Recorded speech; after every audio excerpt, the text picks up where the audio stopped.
भारत के ज्यादातर घरों की बहुओं का वक्त किचन में ही बीतता है। सच है ना ये? गर्मा गर्म खाना परिवार को खिलाने के चक्कर में बेचारी कई बार ठंडा खाना खाती है। यही नहीं, कई बहुएं तो सुबह बिस्तर से उठती तो सीधा रात को ही कमर सीधी करने का मौका मिलता है।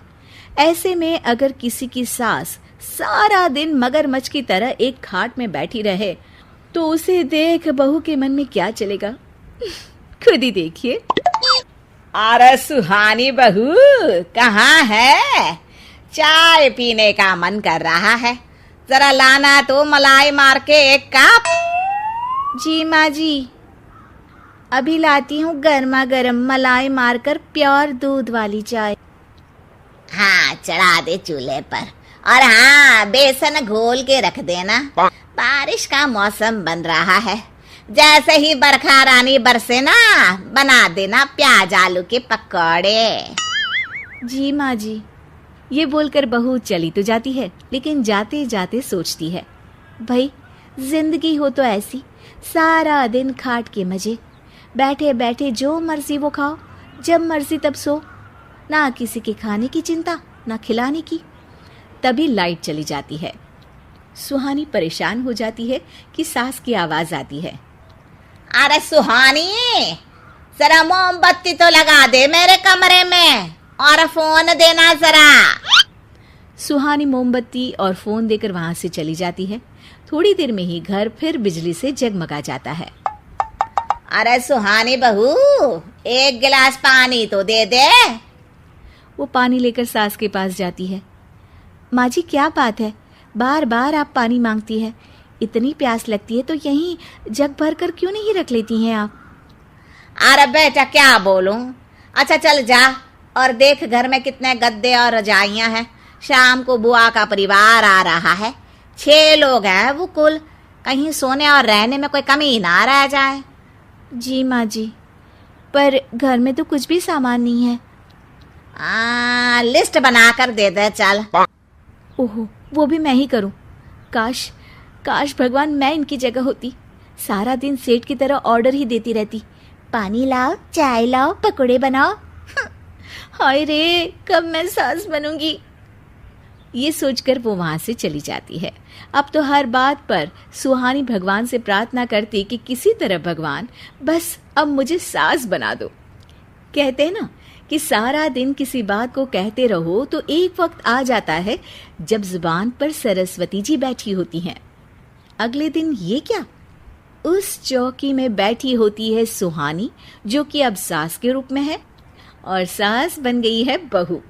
सुहानी मन ही मन कहती है, अरे वाह भाई वाह, क्या खाट है ये, सामने से सीधी हवा मुंह पर। आय हाय, चलो जरा रौब भी आजमा लेते हैं। अरे चाय पीने का मन है, जरा मलाई मार कर देना एक कप। सास सामने से चाय लेकर आ जाती है। ये लीजिए। सुहानी खुशी खुशी चाय पीती है, लेकिन ये क्या, मलाई से तो उसे परेशानी हो जाती है। अरे ये क्या हो रहा है, मेरा पेट इतना भारी भारी क्यों लग रहा है? हे भगवान, मैं उठ क्यों नहीं पा रही हूँ? अरे कैसे बहू बनकर मैं तितली की तरह उड़ा करती थी, सास बनकर तो बर्फ की तरह जम सी गई हूँ। तभी वहां सास, जो बहू होती है, वो आ जाती है। अरे माँ जी, वो घर में गैस खत्म हो गई है, खाना कैसे बनाऊं? मैं कैसे बताऊंगी कैसे बनाऊं?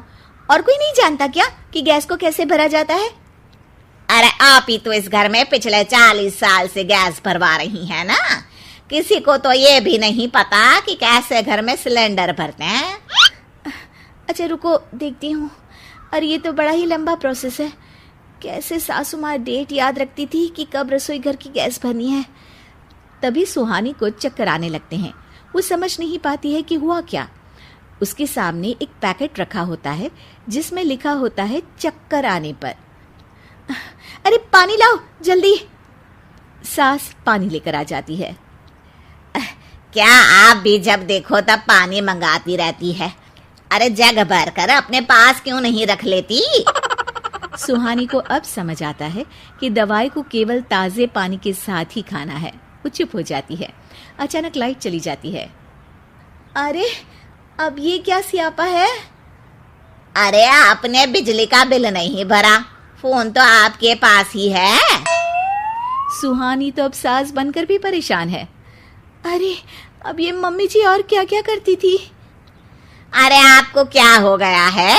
आप ऐसी बात क्यों कर रही हैं?